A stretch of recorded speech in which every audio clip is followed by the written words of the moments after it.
Good afternoon, this is DJJohnny at JDM FM, and today I'm going to a really gorgeous place. This is Lymm. It's not far from Warrington, not far from Thirlwall, not far from Greppenhall. This is Lymm, and it is the most beautiful, beautiful place you can imagine. Let's go and explore. So this is Lynn Cross. Well, this is an amazing building or structure. It's the only Grade 1 listed structure in Warrington. Really, really old. Not a clue when it was built. They're thinking maybe about the 1400s. It could be earlier, whoever knows. It's built on rock and solid sandstone, and then the steps have been built going up to the top. What an amazing structure. And in the 1500s, this was the only structure around in the whole area. There was no shops or houses or things. This was the place. This was the place to come to when you come to Lymm. And we think there's maybe even a market here. And someone says that John Wesleyan, the Methodist guy, once preached here. There's also the stocks. These aren't the original stocks. They've been refurbished at other stocks. But if you did any misdemeanors, this is the place to come. Wow, such an amazing place. Lynn Cross.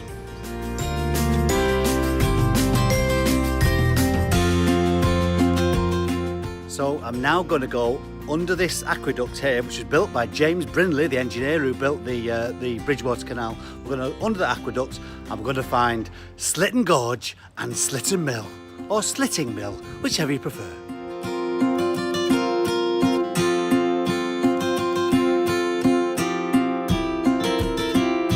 Whoa! This is Slitengorge. What a place! It is immaculate, it's gorgeous. Look, there's all sandstone, a sandstone cliff up there all the way through, and the trees. It's baking hot outside, but in here, it's gorgeous and lovely and cool. Really nice indeed. Now, this brook here is a special brook. This brook is going all the way to the mill. Let's go and find the mill.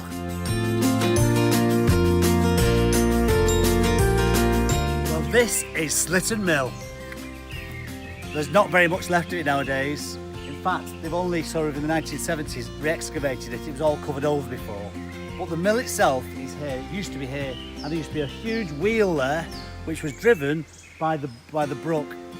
And the brook and the wheel used to turn wheels and rollers and everything, and it would squash wrought iron, heated wrought iron, into strips. And the strips were then used for making the hoops on barrels or nails and things like that. We're talking now in the 1700s, 1720s, something like that. A long, long time ago. Blinking heck, can you imagine that? All this wrought iron and steel and fire and everything else all around here in this quiet, tranquil place. Amazing. This would have been the mill pond at the for the slitting mill here. Very low now. It used to be much higher. You can see the height of the wall that they've rebuilt, and you can see the sort of height where the water would have been. So all along the river there, it would have been really, really deep, fast flowing water. Now the wall was breached a long, long time ago, and when it was breached, since the slitting mill had finished, all the water's run away now, so it just runs like a brook.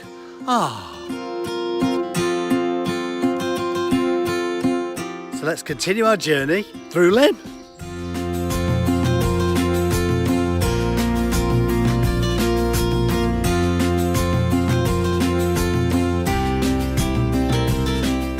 This is the Bridgewater Canal. It came to Lymm in 1761 when the Duke of Bridgewater built it. We spoke about that on one of my earlier videos. So it really has brought the lifeblood to Lymm. It's that since they had this canal and other transport arrangements that Lymm really came to life, with all the cottage industries, manufacturing and things like that took place in Lymm in those early days. You won't believe it now looking at it, such this tranquil place. And just over the canal here is a lovely cottage, probably a cottage which is photographed the most when anybody comes to Lymm. It is absolutely beautiful and really well kept. Once upon a time, it wasn't painted white, it was just brick, and a number of families used to live here who worked on the canal. Now the canal here this is the wharf along here, and at one time there was a crane which would lift goods off the ships, off the boats, off the barges, onto the dry land for manufacture and onward processing in Lymm, particularly fustian. Now fustian is something I'll talk about in a few minutes. So today This house is owned by Peter Corbett. Well, you might know him as Matthew Corbett of Sooty fame, Sooty and Sweep. Remember Sooty and Sweep? Used to be Harry Corbett, his dad, and then Matthew took it over later on. Really quite a funny show. But he's also done lots of work for the canals and for the heritage of Lymm in particular, as he loves this place, and he keeps his cottage in impeccable condition. Well done, Matthew.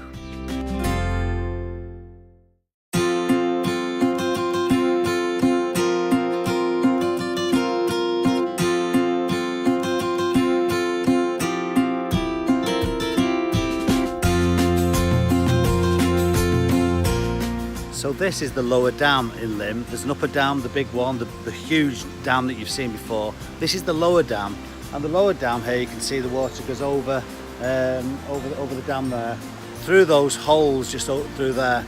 Now these holes here are where the brook goes in. It used to be called Bradley Brook, Slitengorge I think it's called now. That brook continues going all the way through, and the water was used to drive a water wheel which was over the road. Where that tree is there was a huge mill, a big corn mill. Built, I don't know when it was built, a long time ago. It was demolished in the 1930s, so it's not been here for a long time. And just where I'm stood now is where the mill manager's office used to be. His house actually was here, so that's also been demolished. Now the mill over there was an amazing building with a huge water wheel, which was, as I say, driven by the brook, which made corn for the local community and all the like, including Sexton's Village Bakery, which is just next to it as well. I'm sure they will have had some corn from there to make the bread, because that's also a very old bakery. Let's go and have a look where the water used to go for the corn mill. Come on. So I'm here underneath the road which goes through Lymm. Can you see the road above? There's the road. And I'm here where the water comes through from the lower dam underneath. This is now that Slitengorge Brook, or Bradley Brook, whatever it's called, and the water used to come through and drive a huge wheel on the wall here, which will have been where the corn mill is. Where I'm stood now, this will have been the corn mill, and a wheel would have been driven to make the corn for the whole area. It was a huge concern, massive building, and you can see lots and lots of water.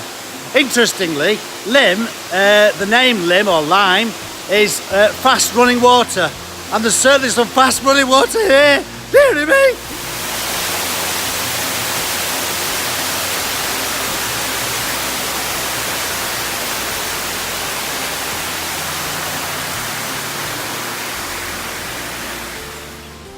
Jeepers creepers, I can't believe how noisy it was down there. Let's go up the steps and carry on with our investigation of Lymm.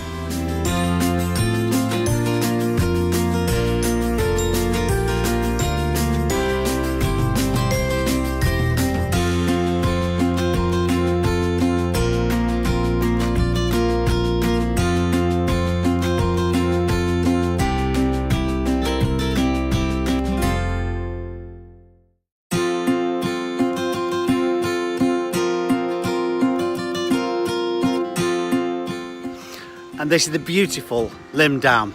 It goes on for a long way over there, right beyond, to some beautiful scenery all the way around the dam itself.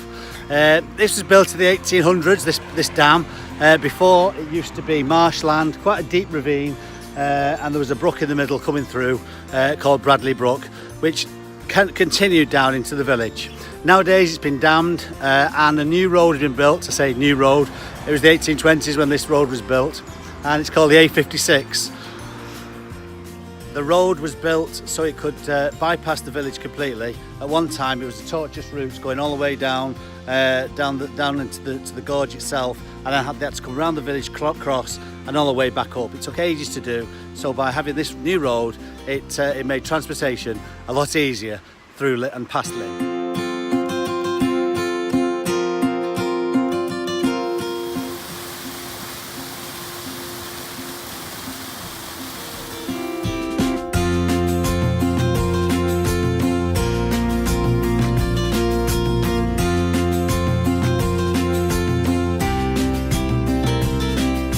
This is St Mary's Church. St Mary's Church is a beautiful, beautiful church. The current building built in 1851, but it's the fourth church which has been on this site. There was a church in the Saxon times. It was mentioned in the Domesday Book, so it's steeped in history, and some of the foundation stones and some of the buildings around are still that old. Amazing! And this cottage is a very special cottage in Lymm. Can you see? It's got 3 stories. There's the ground floor, the middle floor, and the top story. Can you see all the glazed windows at the top? Actually in the attic. Those are very, very special windows so that people could see to do the job they're doing. The people who lived in these cottages or worked in these cottages were fustian cutters. Now fustian is like velvet or velveteen, and it's made from a sort of rough cloth which was sent all the way down from Manchester on the Bridgewater Canal, and it was sent here by barge, offloaded at Lymm, brought into one of these cutting shops where young people, young children, because they had really good eyesight, would cut the cloth. Now in the way the cloth was manufactured, there's wefts in the cloth, warps and wefts, and these used to cut the warps of the cloth. It was like loops. Now they had a very, very sharp knife, and they had to cut the loops, and they used to literally have a long, see the length of the building.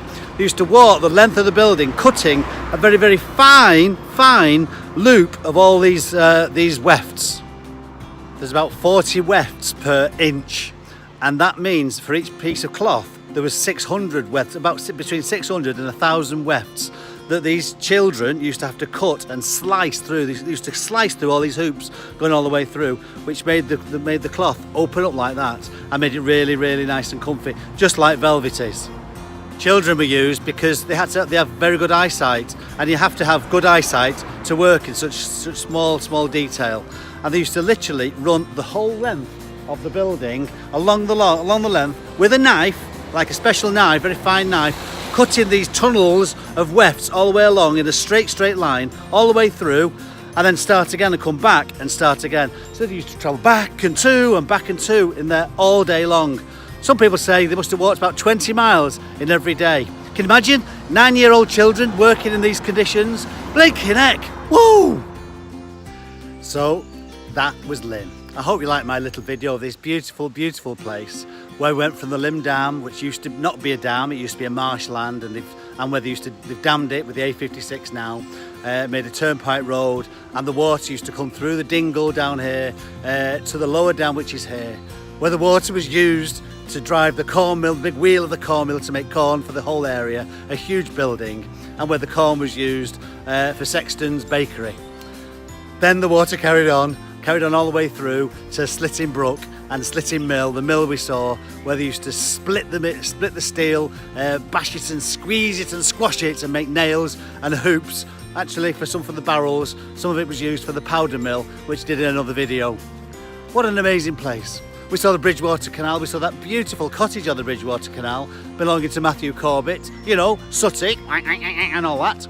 And we also saw the water coming through, and where they used to offload the bales of cotton, which went to the fustian cutters, young children who used to cut all those big tunnels of cloth all day long. Imagine working there, dearie me. Anyway, this has been a beautiful place. There's lots more to talk about. The Manchester Canal was here, there's gold beaters here, there's lots of other history associated with it. We also saw the cross, didn't we? The early cross. Can't just keep going on. The cross, which was there for the 1400s, the 1500s, been there for years and years and years. And we also saw St Mary's Church, that beautiful, beautiful church right next to the dam. Phew! Can't believe how many things we've been to see.